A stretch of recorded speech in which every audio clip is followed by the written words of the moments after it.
देखिए,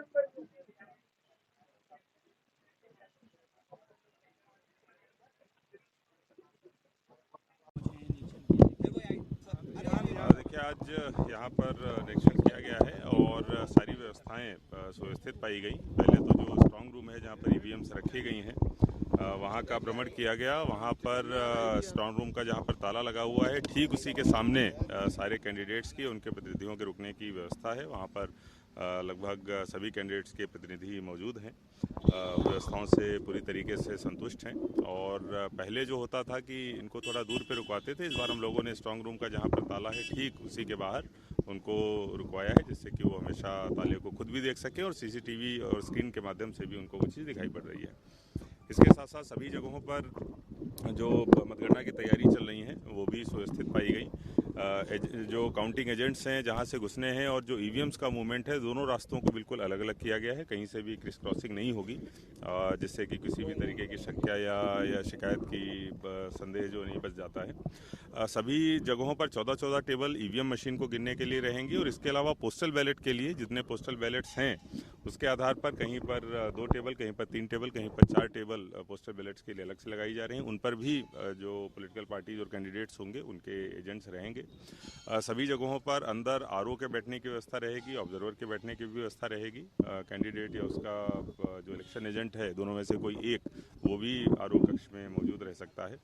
टेबुलेशन पहले जिला स्तर पर होता था, इस बार टेबुलेशन की व्यवस्था प्रत्येक विधानसभा में आरओ स्तर पर ही करी गई है। जैसे जैसे रिजल्ट आते जाएंगे वैसे वैसे उनका टेबुलेशन भी होता रहेगा। सभी आरओ जहाँ पर अलग अलग विधानसभाओं की मतगणना हो रही है, वहाँ पर एक स्क्रीन भी रहेगी। जहाँ से ईवीएम निकल रही हैं और वहाँ तक पहुँच रही हैं, उसको भी उस पर स्क्रीन पर प्रदर्शित किया जाएगा। सारी व्यवस्थाएं सुचारू रूप से चल रही हैं। अगले 2 दिनों के अंदर पूरी व्यवस्था कंप्लीट कर ली जाएगी। पॉल्यूशन को लेकर सर क्या स्थिति है? देखिए, पोल्यूशन पे जो बात है कि हमारे जो 3 अलग अलग कार्य निकल कर आए थे, उन पर सभी लोग अलग अलग तरीके से काम कर रहे हैं। और चाहे वाहनों से निकलने वाला धुआं हो, उस पर पीयूसी के माध्यम से कंट्रोल करने की कोशिश कर रहे हैं। जो धूल है, वहाँ पर नगर निगम की जो स्ट्रीट स्वीपिंग मशीन्स हैं, उनके जो फेरे हैं, उनका प्रति किलोमीटर जो उनका होता है उसको बढ़ाया गया है। नगर निगम की तरफ से वाटरिंग भी करी जा रही है। जहाँ तक तंदूरों की बात है, तो जो बिना चिमनी वाले तंदूर हैं, केवल उन पर कार्रवाई करी गई है। बाकी अगर चिमनी के साथ में कोई है तो उस पर कार्रवाई नहीं की गई है। पीयूसी के ऊपर हम लोग अभी अभियान और चलाएंगे। अभी कमर्शियल वाहनों पे शुरू किया है और प्राइवेट वाहनों का अलग से हम लोग चालू करेंगे। सर, कर्मचारियों को प्रशिक्षण दिया जा रहा है मतगणना के लिए, भोपाल में कितने कर्मचारियों को प्रशिक्षण दिया जाएगा? देखिए, लगभग 600 कर्मचारियों को प्रशिक्षण मतगणना का दिया जाएगा। कल से जो टीटी नगर का मॉडल स्कूल है, वहाँ पर प्रशिक्षण प्रारंभ किया जाएगा। 2 पालियों में प्रशिक्षण होगा और उसके बाद जब ऑब्जर्वर्स आ जाएंगे तब उनका रेंडमाइजेशन करके उनको विधानसभा अलॉट करी जाएगी। Thank you.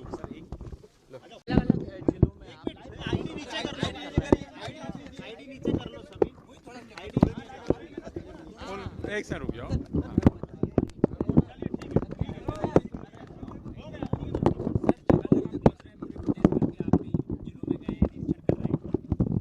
हाँ, सभी राज्य के सभी जिलों में स्ट्रांग रूम में पोल्ड ईवीएम रखी हुई हैं।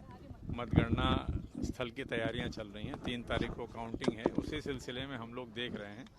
कल मैं रायसेन और विदिशा का स्ट्रांग रूम देखा और काउंटिंग सेंटर देखा, आज भी भोपाल का देखा। व्यवस्थाएं ठीक हैं, सेंट्रल फोर्सेज लगी हुई हैं, लॉगबुक मेंटेन हो रही है और जो काउंटिंग हॉल्स हैं उनमें अभी व्यवस्था चल रही है, काम चल रहा है। हर जो विधानसभा की काउंटिंग होती है उसमें 14 टेबलें होती हैं और उन 14 टेबल पे जो काउंटिंग एजेंट्स होते हैं वो भी वहाँ होते हैं, कैंडिडेट भी होते हैं, उनके इलेक्शन एजेंट होते हैं और काउंटिंग टीम होती है।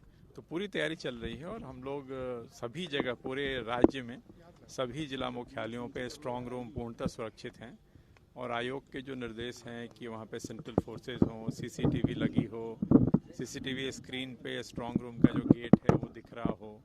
यहाँ भी मैंने देखा कैंडिडेट के जो प्रतिनिधि हैं या पॉलिटिकल पार्टी के लोग हैं वो भी बैठे हैं अपनी जगह पे, उनके सामने स्क्रीन लगी है। कई सारे कैमरों के माध्यम से उनको स्ट्रांग रूम का दरवाज़ा ताला दिख रहा है, उनसे भी चर्चा हुई, उन्होंने भी संतुष्टि जताई और ये काम बिल्कुल सही तरीके से चल रहा है। खंडवा में सर 3 दिन बाद दोबारा वोटिंग होती है पोस्टल बैलेट को लेकर, वो आपने क्या केंद्रीय चुनाव आयोग को भी इसमें सजेशंस मांगे हैं? नहीं, सजेशंस नहीं मांगे हैं हमने। खंडवा में जो हुआ है उसकी रिपोर्ट भेज दी है। वहाँ पे मतदान दिनांक के बाद पोस्टल बैलेट कुछ पुलिस कर्मियों के डाले गए हैं जो अलग रखे हुए हैं। आयोग का जैसा भी निर्देश होगा वैसी कार्रवाई की जाएगी। शून्य नहीं माना जाएगा उसे? आयोग के निर्देश की प्रतीक्षा है। इस मामले में क्या कार्रवाई भी होगी? क्योंकि जिला निर्वाचन- अगेन हमने सारी वस्तुस्थिति आयोग के सामने रखी है, जो भी निर्देश प्राप्त होंगे उस तरह से कार्रवाई की जाएगी। ठीक है।